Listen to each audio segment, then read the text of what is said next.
شروع اللہ کا نام لے کر جو بڑا مہربان نہایت رحم والا ہے۔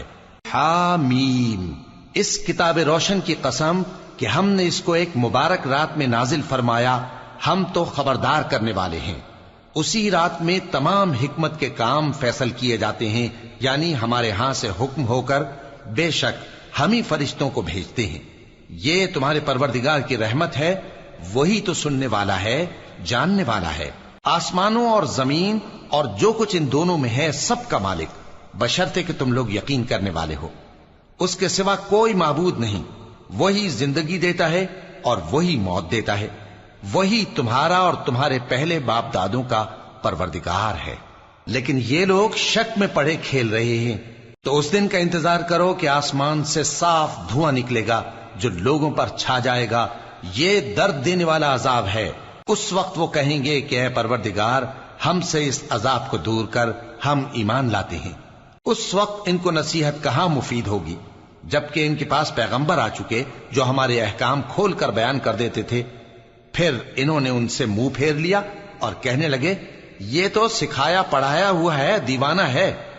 ہم تو تھوڑے دنوں عذاب ٹال دیتے ہیں مگر تم پھر کفر کرنے لگتے ہو۔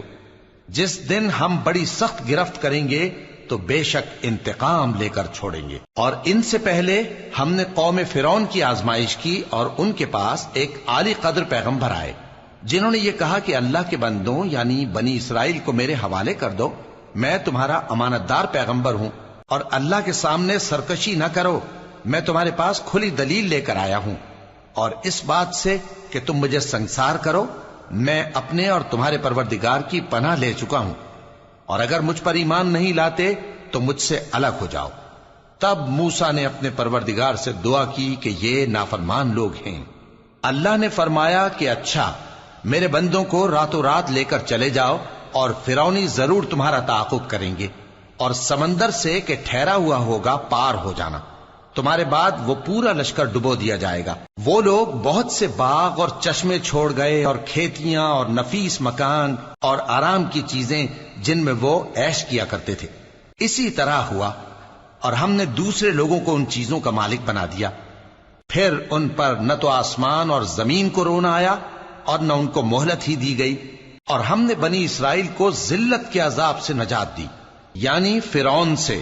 بے شک وہ سرکش اور حد سے نکلا ہوا تھا، اور ہم نے بنی اسرائیل کو اہل عالم میں سے علم کی بنیاد پر چنا تھا، اور ان کو ایسی نشانیاں دی تھیں جن میں کھلی آزمائش تھی۔ یہ لوگ یہ کہتے ہیں کہ ہمیں صرف پہلی دفعہ یعنی ایک بار مرنا ہے اور پھر اٹھنا نہیں۔ پس اگر تم سچے ہو تو ہمارے باپ دادا کو زندہ کر لاؤ۔ بھلا یہ اچھے ہیں یا تبا کی قوم اور وہ لوگ جو ان سے پہلے ہو چکے ہیں؟ ہم نے ان سب کو ہلاک کر دیا، بے شک وہ گناہگار تھے۔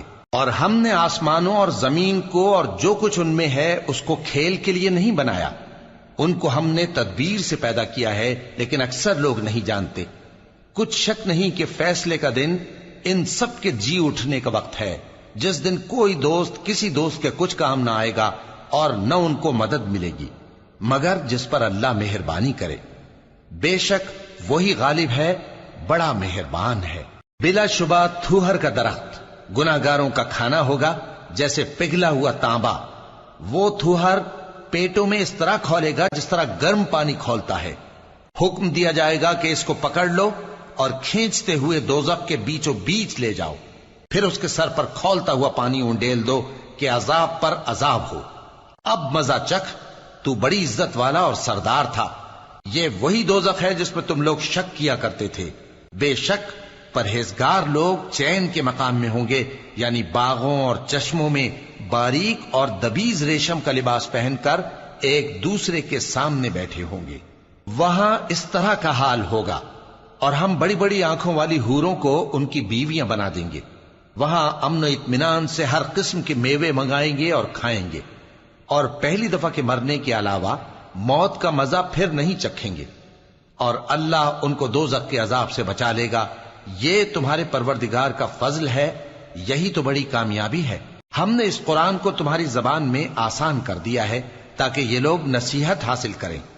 پس تم بھی انتظار کرو، یہ بھی انتظار کر رہے ہیں۔